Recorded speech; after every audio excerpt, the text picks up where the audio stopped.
शुभप्रभात। आज 27 फेब्रुवारी। आजचा दिवस हा मराठी भाषेचा गौरव दिवस म्हणून साजरा करण्यात येतो। ज्येष्ठ कवी वि. शिरगावकर उर्फ कुसुमाग्रज यांच्या जयंतीनिमित्त साजरा करण्यात येणाऱ्या आजच्या मराठी गौरव दिनाच्या सर्वांना खूप खूप शुभेच्छा। जसं आपण वर्षभर आपले वाढदिवस, मुलांचे वाढदिवस साजरे करतो, विविध सण साजरे करतो का, तर त्या दिवसाचं आणि सणांचं महत्त्व मुलांना समजावं। तसंच आजच्या दिवशी सुद्धा आपण वेगवेगळे गेम खेळून मराठी भाषेचं महत्त्व मुलांना सांगणं हे गरजेचं झालं आहे। त्यांनी काय होईल तर आपल्या मराठी भाषेचं संरक्षण तर होईलच, पण त्याच्यासोबत मुलांचा बौद्धिक विकास होण्यासाठी सुद्धा त्यांना मदत होईल। मुलांच्या शब्दांचा संग्रह वाढेल, मुलांना समजणे ही गोष्टांसाठी मदत होईल। तसंच आपला आणि आपल्या मुलांचा वेळ एक उत्कृष्ट प्रकारे आनंदात घालवण्यासाठी सुद्धा तुम्हाला हे खेळ मदत करतील। मग ते खेळ कोणते आहेत? पहिला खेळ आहे कथा सांगणे। रोज रात्री झोपताना आपण मुलांना कथा सांगत असतो। आज ज्या तुम्ही कथा सांगणार आहात किंवा आज मुलं तुम्हाला जी कथा सांगणार आहेत ती कथा तुम्ही त्यांना मराठी भाषेतून सांगा किंवा मुलांना मराठी भाषेतून सांगायला सांगा। आज तुम्ही रामाची कथा, कृष्णाची कथा, भगवद्गीतेच्या आधारावरती कथा मुलांना सांगू शकता। हे तर मुलांमध्ये उत्कृष्ट संस्कारही होतात, तसेच आपल्या भाषेचं जतन होण्यासाठी मदत होते। हा गेम सगळेजण खेळायचो।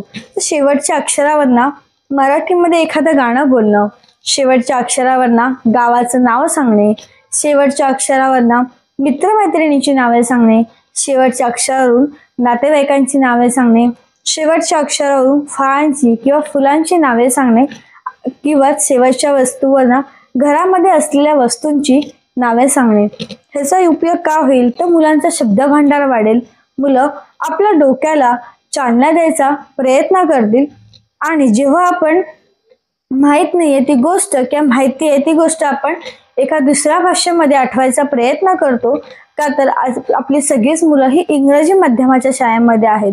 त्याच्यामुळे मराठी भाषा त्यांना माहिती आहे पण ते रोजच्या वापरामध्ये येत नाही आणि आज आपल्याला मराठी भाषेचा जास्तीत जास्त वापर करायचा आहे।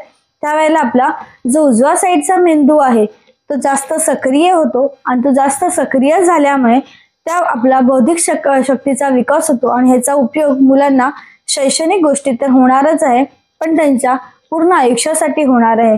सो अशा प्रकारे आपण अंताक्षरीचा गेम मुलांसोबत खेळू शकतो। गाणी आहेत किंवा भेंडी लावणे आहेत, त्या गोष्टी सुद्धा आपण त्या टाईपचे खेळ सुद्धा आपण मुलांसोबत खेळू शकतो। तिसरं आहे की पोशाख करणे। ओढणी, आपल्याकडे मोठमोठ्या ओढण्या असतील ड्रेसवरच्या, तर त्या ओढण्यांच्या आधारे त्यांना साडी नेसणे, धोतर नेसणे किंवा मराठमोळे दागिने त्या साड्यांवरती घालणे, अशा प्रकारचे आपण आजचा दिवस मुलांसोबत घालवू शकतो। कलाकृतीचं आहे ते कलाकृती करणे। मुलांना तुम्ही आज रंग भरण्यासाठी देऊ शकता आणि रंग भरताना ते रंगांची नावे तुम्ही त्यांना मराठी भाषेमध्ये सांगा। रंग भरताना ज्या काही तुम्हाला सूचना द्यायच्या असतील त्या तुम्ही मराठी भाषेमध्ये द्या। आणि त्याच्यानंतर सगळ्यात महत्त्वाचं की आजचा दिवस तुम्हाला ज्यांच्याकडेही बोलायचं असेल मग तुम्ही तुमच्या मित्रमैत्रिणींकडे बोला, मुलांसोबत बोला, नातेवाईकांसोबत बोला किंवा दूरध्वनीच्या आधारे तुम्ही ज्यांच्याकडेही बोला, त्यांच्याकडे तुम्ही आज मराठी भाषेमध्येच बोला।